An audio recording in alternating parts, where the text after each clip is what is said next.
মাঝে মাঝে আল্লাহ আমাদেরকে দুঃখ কষ্ট দিয়ে পরীক্ষা করতে চান, এগুলো আমাদের জন্য খারাপ নয়।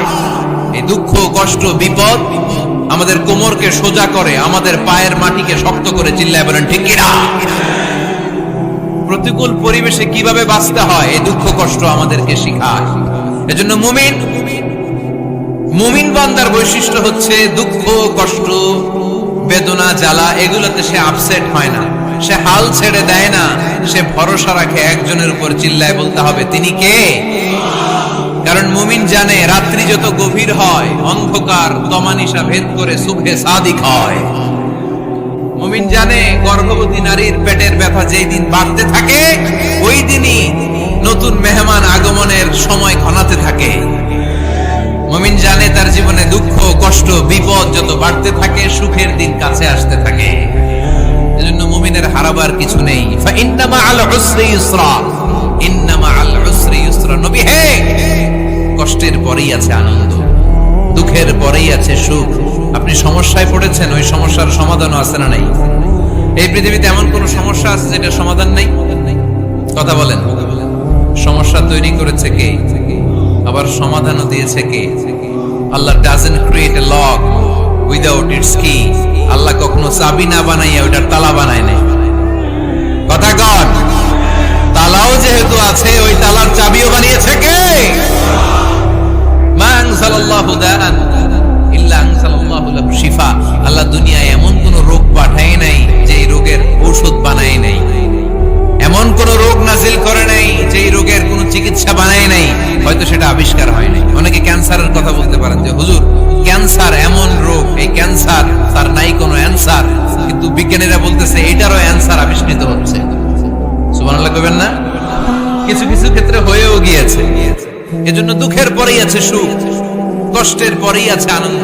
এই দুনিয়াটাই এরকম, কষ্টের পরই আনন্দ। দেখবেন তারাবির নামাজ 20 রাকাত পড়তে কষ্ট লাগে না? কোমরে ব্যথা, হাঁটুতে ব্যথা, কিন্তু 20টা রাকাত যখন শেষ করে মসজিদ থেকে বের হই একটা আনন্দ আছে না নাই? কষ্ট করে পরীক্ষার জন্য প্রিপারেশন নিলেন আপনি কয়েক মাস, তো ফলাফল যখন ভালো হয় তখন একটা আনন্দ আছে না নাই? সারাদিন রোজা রাখলেন রমজানে, কি কষ্ট, তৃষ্ণায় গলা ফেটে যায়, কিন্তু ইফতারির সময় যখন রুহাবজা শরবতটা খাই কেমন লাগে? একটা আনন্দ আছে না নাই? এজন্য আল্লাহ বললেন فإن مع العسر يسرا إن مع العسر يسرا। ও নবী, কষ্টের দিন মক্কায় অল্প কিছু দিন, মদিনাতে আনন্দের দিন অপেক্ষা করছে। আমাদের জীবনে যদি দুঃখ কষ্ট আসে আমরা ধৈর্য ধরবো, তাওয়াক্কুল করবো একজনের উপর, তিনি কে? কারণ আমরা বিশ্বাস করি কষ্টের দিন এটা চিরকালের জন্য নয়, সামনে আনন্দের দিন আমাদের জন্য সেট করে রেখেছে কে? বিপদে পড়লে ডাকবো কারে? আমাদের অসুস্থতাকে সুস্থতায় পরিণত করে দিতে পারে কে? চাকরির জন্য পাগল পারা, চাকরি নাই, চাকরির ব্যবস্থা করে দিতে পারে কে? বিদেশে যেতে মনে চায়, পাসপোর্ট দিয়ে রেখেছি, ভিসা নাই, ভিসা লাগাই দিতে পারে কে? কিন্তু আমরা দুঃখ কষ্ট বেদনা কিছু একটা হইলেই সবার আগে আল্লাহরে শেয়ার করার আগে ফেসবুকে শেয়ার মেরে দিই। আছে না নাই? আপনাদের ফেসবুকে অ্যাকাউন্ট আছে নাকি? কার কার আছে দেখি?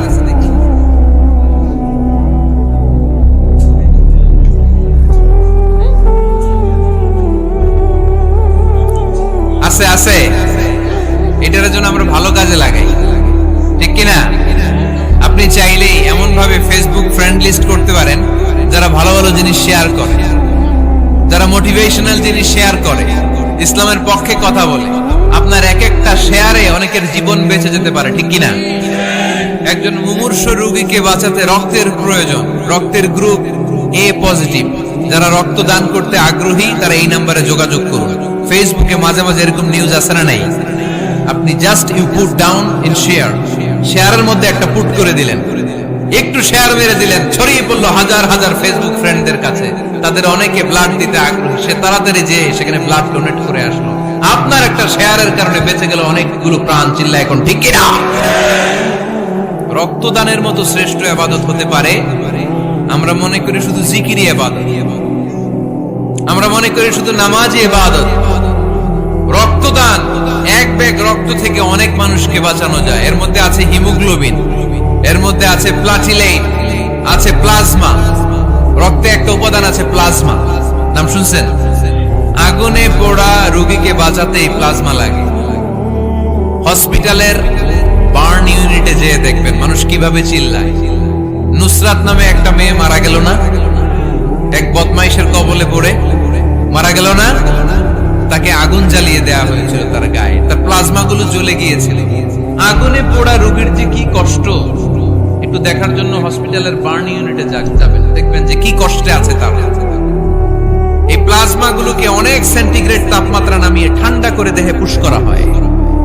আপনার এক ব্যাগ রক্ত থেকে প্লাজমা আলাদা করা হবে, প্লেটলেটস আলাদা করা হবে, হিমোগ্লোবিন আলাদা করা হবে, শ্বেতকণিকা, লোহিত কণিকা আলাদা করে অনেকগুলো মানুষ বেঁচে যাবে। এজন্য ফেসবুক থাকাটা দোষের কিছু না, তবে ভালো কাজে আমরা ব্যবহার করব, ঠিক কিনা? আপনার ফেসবুক শেয়ারিং আপনার জান্নাতি বানাতে পারে, আর আপনার ফেসবুক শেয়ারিং আপনার জাহান্নামের লাকড়ি বানাতে পারে। চিল্লায় বলেন ঠিক কিনা? So the decision is yours. সিদ্ধান্ত আপনাকে নিতে হবে, আপনি কিভাবে করবেন। যে কোনো বিপদে ওয়া ইলা রাব্বিকা ফারগাব, কোন দিকে মনোনিবেশ না করে কার দিকে মনোনিবেশ করব? যে কোনো বিপদ আপদ ফেসবুকে শেয়ার করার আগে শেয়ার করব কার কাছে? আমাদের যার যা লাগে আল্লাহ সবও যদি দিয়ে দেয়, আল্লাহর ধনভাণ্ডারের 1 ইঞ্চিও কমবে? হাদিসে কুদসিতে আল্লাহ বললেন, লাউ আন্না আউওয়ালাকুম ওয়া আখিরাকুম ওয়া ইনসাকুম ওয়া জিন্নাকুম, পৃথিবীর সব জিন, পৃথিবীর সব মানুষ বিশাল মরুভূমিতে দাঁড়িয়ে যদি আমার কাছে চাইতে শুরু করে, আল্লাহ এটা দাও, ওটা দাও, ওটা দাও, আমি আল্লাহ তোমাদের সব চাহিদাও যদি মিটিয়ে দেই, আমি আল্লাহর ধনভাণ্ডারের 1 ইঞ্চিও কমবে না। এজন্য চাইবো কার কাছে? বিপদে আপদে ভরসা করব কার কাছে? আর অবসরগুলোকে কাজে লাগানোর দরকার আছে না নাই? স্বাবলম্বী হওয়ার চেষ্টা করার দরকার আছে না নাই? ফা ইন্না মাআল উসরি ইউসরা, ইন্না মাআল উসরি ইউসরা। নবী হে, কষ্টের পরেই আছে সুখ, দুঃখের পরেই আছে আনন্দ। সব সময় মানুষের সময় একরকম কাটে না। এজন্য আমরা তাওয়াক্কুল করতে চাই একজনের উপর, তিনি কে? বিশ্বনবী বলেন, লিকুল্লি নাবিয়্যিন দাওয়া মুস্তাজাবা। এই দুনিয়াতে সব নবীদের একটা করে মুস্তাজাবুদ দাওয়া আছে। আল্লাহ বলেছে, ও নবী, একটা করে স্পেশাল দোয়া করার সুযোগ পাবা, দোয়াটা করা মাত্রই কবুল করে নেব। বিশ্বনবী বললেন, এই পৃথিবীর বুকে যত নবী রাসূল দুনিয়ায় এসেছে, সব নবীরা তাদের স্পেশাল দোয়া দুনিয়ায় করে ফেলেছে, ইল্লা আনা, কিন্তু আমি করি নাই। বিশ্বনবী বললেন, ওয়া ইন্নী আখতাবিউ দাওয়াতি শাফাআতান লিউম্মতি ইয়াউমাল কিয়ামাহ। আমি আমার স্পেশাল দোয়াটা করি নাই, আমার স্পেশাল দোয়াটা আমি আমার গুনাহগার উম্মতকে বাঁচানোর জন্য কিয়ামত পর্যন্ত রেখে দিয়েছি। আমরা যেদিন বিপদে পড়ে যাব, যেদিন আমার আব্বা আমারে চিনবে না, আমি আমার আব্বারে চিনব না, নেতা তার কর্মীরে চিনবে না, কর্মী নেতারে চিনবে না, ঠিক কিনা? পীর সাহেব মুরিদরে চিনবে না, মুরিদ পীর সাহেবরে চিনবে না, স্বামী তার স্ত্রীরে চিনবে না, স্ত্রী তার স্বামীরে চিনবে না।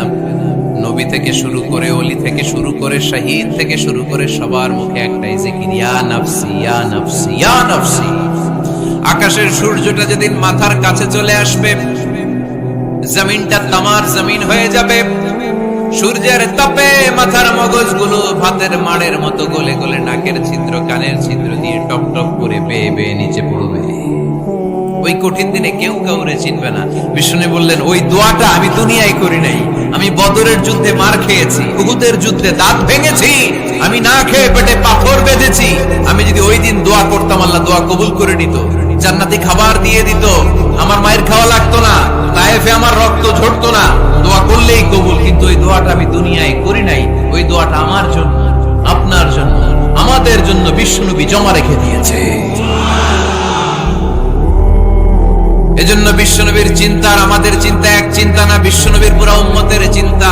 কিয়ামত পর্যন্ত যত মানুষ আসবে সবাই আমার উম্মত, না জানি তাদের নসিবে কি হয়ে যায়।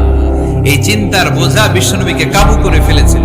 আল্লাহ বললেন, নবী, নো টেনশন, কোনো টেনশন নাই। আপনার এই চিন্তার বোঝাকে আপনার পিঠ থেকে আমি আল্লাহ নিজ দায়িত্বে সরিয়ে নিলাম।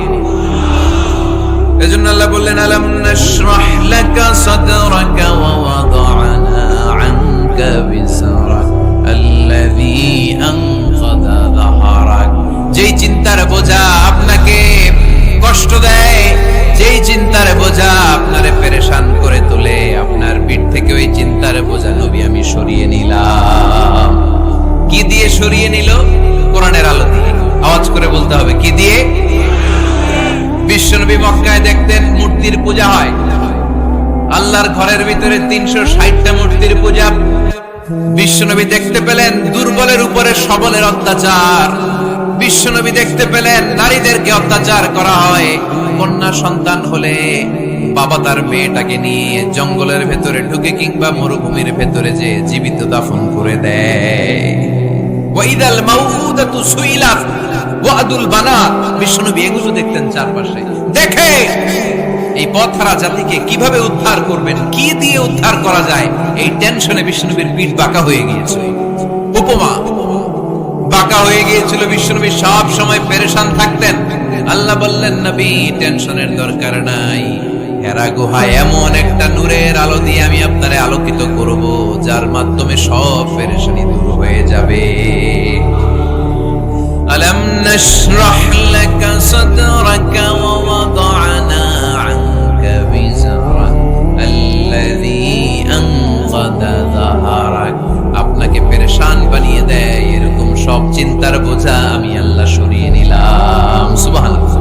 আল্লাহ আমাদের সবাইকে কথাগুলো বুঝার ও আমল করার তৌফিক দান করুক। আমরা পড়ি আমিন।